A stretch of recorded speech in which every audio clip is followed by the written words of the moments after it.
Hello दोस्तों, स्वागत है आपका। आज के इस वीडियो में मैं आपको काफ़ी ज़्यादा इंपॉर्टेंट डिटेल्स देने वाला हूं कि आरआरबी एनटीपीसी का एप्लीकेशन अगर आपने किसी ने भी कर दिया है ग्रेजुएट लेवल का, तो उसका करेक्शन विंडो स्टार्ट हो चुका है। उसके बारे में आप क्या क्या करेक्शन कर सकते हो वो भी मैं आपको बताऊंगा। साथ ही साथ ईबीसी यानी इकोनॉमिकली बैकवर्ड क्लास को अगर किसी ने येस किए हो तो उनके लिए इस वीडियो में बहुत ज़्यादा इंपॉर्टेंट चीज़ें काफ़ी डिटेल में मैं आपको बताऊंगा। ग्रेजुएट लेवल का अगर नोटिफिकेशन दिखाओ तो इसकी डेट जो नई डेट्स बनी थी वो इस प्रकार से हो गई थी कि 20 तारीख तक आप फॉर्म अप्लाई कर सकते थे और 21 से लेकर के 22 तक आप इसमें जो फीस है वो पेमेंट कर सकते थे। अब 23 तारीख यानी कि आज से 30 तारीख तक इसका करेक्शन विंडो ओपन हो चुका है, तो आप इसमें चीज़ों को एडिट कर पाओगे। तो एडिट कैसे कर पाओगे उसके बारे में अगर आपको मैं बताऊं आगे। rrbapply.gov.in जिस एप्लीकेशन के थ्रू 2024 में हम कोई भी फॉर्म अप्लाई कर रहे हैं उस पर आप अप्लाई के ऑप्शन पे क्लिक करोगे तो ऑलरेडी हैव एन अकाउंट पे आपको क्लिक करना पड़ेगा। इसके बाद जब ऑलरेडी हैव एन अकाउंट पे आप क्लिक करके लॉगिन कर लोगे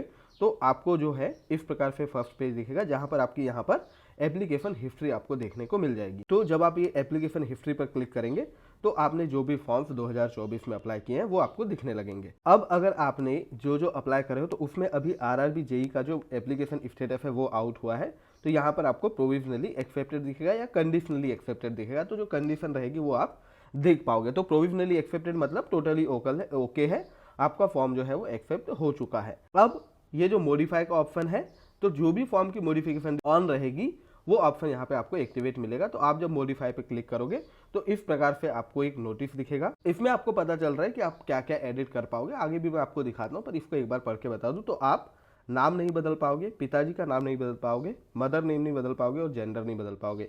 यानी ये वो सारी डिटेल है जो क्रिएट एन अकाउंट के डिटेल समय हमने भरी थी। साथ ही साथ date of birth, email address और मोबाइल नंबर भी हम चेंज नहीं कर पाएंगे।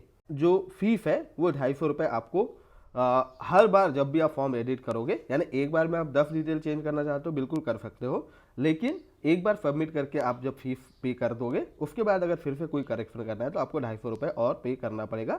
ये आप कितने भी बार करेक्शन कर सकते हो। तो देखो, जब आप उस पर मॉडिफाई पे क्लिक करके आगे बढ़ोगे तो आपको इस प्रकार से आपकी सारी डिटेल्स दिखेगी। तो ये जो ग्रे कलर के पार्ट है जितने आप देख रहे हो इनको आप एडिट नहीं कर पाओगे। जैसे आप यहाँ देख रहे हो, यहाँ पर आपको ऑप्शन क्लिक करोगे तो कुछ भी नहीं आएगा, लेकिन आप अपना marital status, religion, mother tongue, यानी कि एक शॉर्ट लाइन में अगर बताऊँ तो एप्लीकेशन फॉर्म अप्लाई करते समय आपने जितने भी सारी डिटेल्स डाली थी सारी की सारी चेंज कर सकते हो। वैसे ये देखो, परमानेंट एड्रेस जो है ना, ये वाला एक एप्लीकेशन फॉर्म में मैंने देखा तो चेंज नहीं कर पा रहे थे, दूसरे में देखा तो चेंज कर पा रहे, तो ये थोड़ा देख लेना आप अपने हिसाब से। बाकी प्रेजेंट एड्रेस जो है इसको आप हर केस में चेंज कर पा रहे हो, ठीक है। यहाँ पर देखो, जो भी पार्ट में व्हाइट आपको दिख रहा है ना, ये आप चेंज कर पाओगे। जो ग्रे पार्ट है इस प्रकार का वो चेंज नहीं कर पाओगे। साथ में जो कम्युनिटी डिटेल्स है ये आप बिल्कुल चेंज कर पाओगे। जैसे अगर मान लीजिए आपने पहले ओबीसी से फॉर्म अप्लाई किया था तो अब चाहे तो आप इसको चेंज कर सकते हो, ठीक है। अगर सर्टिफिकेट में कोई गलती करे हो, कुछ भी करे हो, तो वो सारी करेक्शन आप यहाँ पर बिल्कुल कर पाओगे। इसके बाद जब आगे हम आ जाएंगे तो सेकेंड पेज पर जाएंगे, वहाँ पर आपको ये सारी जो नोटिफिकेशन यस करने वाले थे यहाँ पर सारे आप यस नो जो भी करना था आपको कर सकते हो। जैसे आप PWBD हो या नहीं हो, फॉर्म अप्लाई करते समय जो जो डिटेल्स आई थी वही सारी यहाँ पर है फिर से। तो यहाँ पर जो EBC होल्डर वाला है इसमें अगर आपने पहले यस किया था और जो भी सर्टिफिकेट के डिटेल्स डाले थे, अब आप अगर उसको चेंज करना चाहते हो तो आप इसको बिल्कुल चेंज कर सकते हो। पहले अगर येस किया है तो अभी आप नो कर सकते हो, अगर अभी पहले नो किया था तो अभी आप येस कर सकते हो, जो आप चाहे वो कर सकते हो। मेरी सजेशन एकदम 100% आपके लिए एकदम क्लियर है कि आपको इसको नो ही करना चाहिए और फीस जो है वो 250 ना भर के 500 रुपये ही भरना चाहिए। SC/ST कैंडिडेट, PWBD कैंडिडेट और लेडी कैंडिडेट जो भी हैं, फीमेल कैंडिडेट, उनको तो फीस 250 रुपये ही लग रही है। और देख लीजिएगा आप किस किस को 250 लग रही है, लेकिन जिन भी लोगों को अगर 500 रुपये लग रही, चाहे वो किसी भी कैटेगरी से हो, अगर आप EBC को येस करोगे तो आपकी फीस क्या हो जाएगी, 250 रुपये हो जाएगी और बाद में बन जाएगा ये आपके जी का जंजाल। क्या होगा सारी डिटेल्स मैं वीडियो के एंड में करता हूँ आपसे बात। उसके बाद अगले पेज पे जाओगे तो जो भी एसेंशियल क्वालिफिकेशन थी वो आप चेंज कर पाओगे। उसके पहले ये देख लो कि जो सर्विंग एप्लीकेंट्स है रेलवे में, अगर आप जॉब कर रहे हो या कोई स्टेट गवर्नमेंट में या PSU में, वो भी सारी डिटेल्स आप चेंज कर पाओगे। साथ में जिस बैंक अकाउंट में आपका रिफंड आने वाला था उसमें कोई मिस्टेक होगी तो वो भी आप चेंज कर पाओगे। उसके बाद अगले पेज पे जाएंगे हम तो एजुकेशनल क्वालिफिकेशन वाले पर चले जाएंगे। तो एसेंशियल क्वालिफिकेशन में जब आप जाओगे तो आप देखो इस पे बहुत ध्यान देना, एडिट या डिलीट के ऑप्शन पे, तो आप एडिट भी कर पाओगे, डिलीट भी कर पाओगे और नई एजुकेशनल क्वालिफिकेशन ऐड भी कर पाओगे। तो अगर आपने यहाँ पर कुछ ऐड करने में गलती करे थे तो वो सारी कमी आप सुधार सकते हो। जैसे आप देखो ये मैट्रिकुलेशन वाले पे, अगर यहाँ पे मैट्रिकुलेशन पे एडिट किया है मैंने इस वाले पे, तो मैट्रिकुलेशन में ये सारी डिटेल्स को चेंज कर सकते थे, साथ में आपको सर्टिफिकेट फिर अपलोड करना पड़ेगा, ठीक है। अगर आपने ग्रेजुएशन पे क्लिक किया है एडिट के बटन पे, ये वाले बटन पे अगर क्लिक किया ग्रेजुएशन वाले पे, तो आप इसकी भी सारी डिटेल्स बदल सकते हो। तो अगर किसी ने भी, मेरे भाई ने यहाँ पर ध्यान देना, अगर टाइपिंग प्रोफिशिएंसी को आपने नो किया है तो देखो नो करने से आगे फॉर्म भरने में तो कोई दिक्कत नहीं आई, टाइपिंग पोस्ट जो थी वो भी हम प्रेफरेंस में डाल पाए थे, लेकिन इसको येस करना ही मुझे कहीं से भी सही लगता था, नो करने का कोई रीज़न मुझे समझ नहीं आया। तो अगर किसी ने नो किए हो तो आप थोड़ा विचार कर लो इस बारे में कि आप इसको अगर येस करना चाहते हो तो आपको इस एडिट बटन पे, एजुकेशनल क्वालिफिकेशन में आपको एडिट बटन पे जाना पड़ेगा, वहां आपको ये ऑप्शन ऑटोमेटिक मिल जाएगा, तो इसको येस कर देना।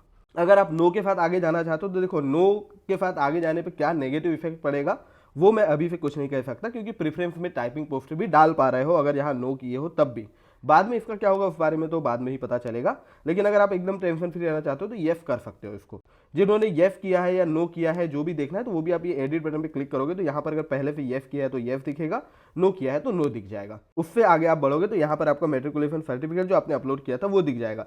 तो एक बार आप चेक कर लेना यहाँ व्यू के बटन पे क्लिक करके कि आपने जो अपलोड किया था वो ही अपलोड हुआ है क्या। साथ में आप फोटो भी चेंज कर पाओगे, अपनी सिग्नेचर भी चेंज कर पाओगे, अगर आपको उसमें कोई डाउट है तो आप चेंज कर पाओगे। जैसे कुछ लोग पूछ रहे हैं कि वो 6 महीना पुरानी है या फिर फोटो में चेहरा छोटा है, कुछ है, तो अगर आपको डाउट है तो आप बिल्कुल चेंज कर लो। 6 महीना पुरानी है का मतलब ये नहीं है कि जैसे मान लीजिए अगर आपने कोई फॉर्म भरा है आरआरबी 2024 में और 6 महीना उस फॉर्म को भरे हुए हो गया है, तो मैं आपसे रिक्वेस्ट करूंगा, या आपकी सेफ्टी के लिए बता रहा हूँ बेसिकली, कि आप फिर उसको चेंज कर लेना।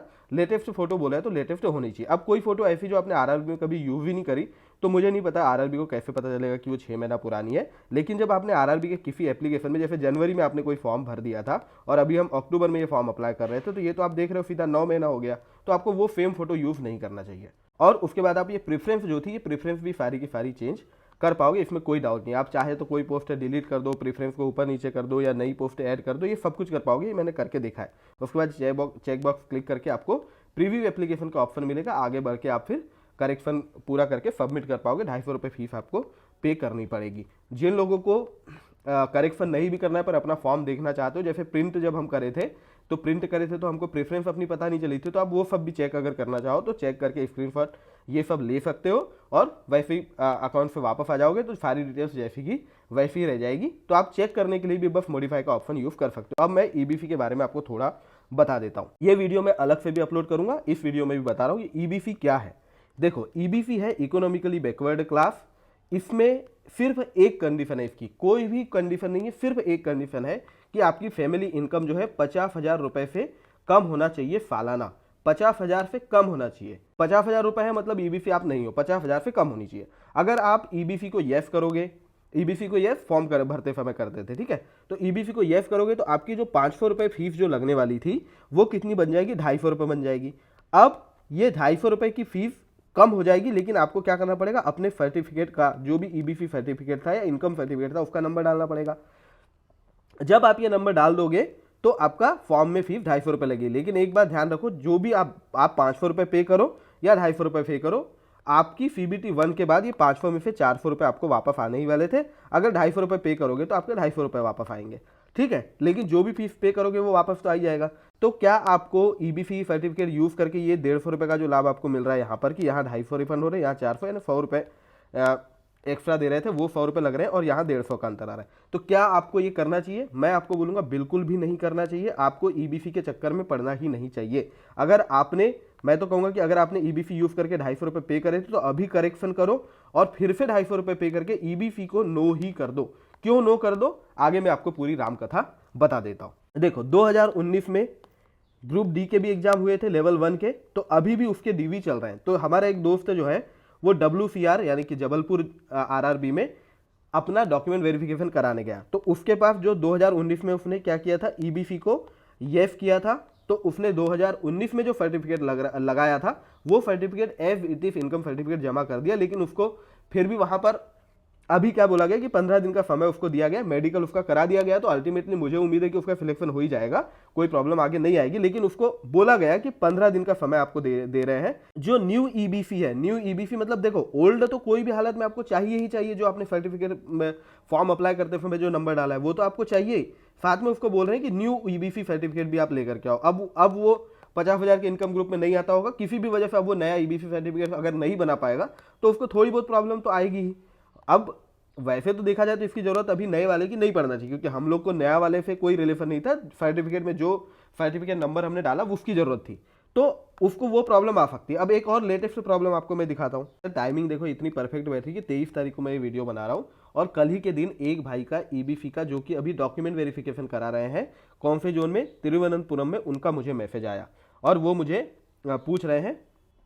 जब मैंने उनसे पूछा कि बढ़िया रहा सब, तो उन्होंने मुझे देखो ये क्या लिखा है, आप इसको स्क्रीनशॉट को थोड़ा पॉज करके एक बार पढ़ के देखो क्या लिखा है कि इनका ईबीसी है, बाय मिस्टेक ईबीसी पर यस कर दिया था और 250 रुपये फी पे कर दिया था। अब उनको सर्टिफिकेट मांगा जा रहा है पुराना वाला, और इनके पास पुराना सर्टिफिकेट नहीं है और इनको 24 की लास्ट डेट है। अब ईबीसी वाले कॉलम में यस कर दिया था फाइबर कैफे वाले ने, अब कल किसी ने भी यस किया उससे क्या फर्क पड़ता है, लेकिन जो आपने नंबर डाला था वो सर्टिफिकेट चाहिए। अब इनने क्या किया है, ओबीसी का नंबर डाल दिया उसमें, इनके पास ओरिजिनल ईबीसी रहेगा तो भी तकलीफ आएगी ना। अगर मान लीजिए 2019 से 24 हो गया, जब तक प्रोसेस कंप्लीट नहीं होता कितना भी समय लग सकता है, तो इनको ईबीसी को लेकर के देखो डॉक्यूमेंट वेरिफिकेशन में पहुंचने के बाद ये परेशान हो रहे हैं। साथ में फिर इनको मैंने जैसे आपको डब्ल्यूसीआर का केस बताया, वो भी इनको मैंने डब्ल्यूसीआर का बता दिया कि डब्ल्यूसीआर में नया भी मांग रहे हैं। तो भाई देखो ईबीसी की वजह से ना बहुत भारी प्रॉब्लम हुई थी, पिछले बार भी हुई थी, अभी भी हो रही है, एनटीपीसी में भी हुई थी, ग्रुप डी में भी हुई थी। तो आप प्लीज ईबीसी के चक्कर में मत पड़ो। जैसा कि देखो ये भाई जब डीवी में पहुंच चुके हैं तब भी इनको कितनी प्रॉब्लम हो रही है। अब इसका सॉल्यूशन अगर आप पूछ रहे हो ईबीसी का, तो कोई सॉल्यूशन नहीं है। आपने जब फॉर्म भर दिया था 250 रुपये फीस पे कर दी, तो अब क्या सॉल्यूशन होगा ये आपको सिर्फ आरआरबी वाले ही बताएंगे। और आरआरबी वाले भी आपको ऐसा नहीं है कि एकदम शुरू में ही सब पता चल जाता है, आपकी ज्वाइनिंग में डिले हो ही जाता है, 15 से 20 दिन का डिले होता है, और उतने दिन का जो मेंटल टॉर्चर आपको मिलता है वो तो एकदम अलग से एडिशनल गिफ्ट है आपके लिए। तो ये ईबीसी के चक्कर में आप मत पड़ो, प्लीज इसको आप अवॉइड करो। अभी अगर आपने ईबीसी कर भी लिया है तो करेक्शन करो और फिर वो 500 रुपये फीस पे कर दो। कैसे, 250 रुपये आपको एक्स्ट्रा पे करने पड़ेंगे, यही फीस के जो आपने एडिशनल 250 रुपये कम किए थे वो ये हो जाएगा। मैंने ऑफिशियल नोटिस पढ़ा है कोई तो उसमें आप ये 250 रुपये की गलती सुधार सकते हो ईबीसी वाली, और 250 रुपये करेक्शन का चार्ज लगेगा। तो आप ये 500 रुपये पे करके ईबीसी से बचो। अब मेरे जो भी भाई ये वीडियो देख करके करेक्शन कर लोगे आप तो बच जाओगे। ये वीडियो जो बाद में देखेंगे वो भाई लोग डीवी के टाइम परेशान होंगे ही होंगे, ये पक्की बात है। क्योंकि अब देखो अगर मान लीजिए आप अभी जो ईबीसी सर्टिफिकेट लगा रहे हो वो आपको बाद में अप्लाई भी कर दिया, लेकिन अब जैसे डब्ल्यूसीआर में उनको न्यू मांग लिया, क्या करेंगे वो भाई बताओ। तो नया सर्टिफिकेट बनाना पड़ेगा, नया सर्टिफिकेट बनाने में फिर आपको 250 से ज़्यादा का खर्च आ ही जाएगा। तो ये सब में मत पड़ो, ईबीसी को अवॉइड करो। ठीक है, thank you very much, all the best.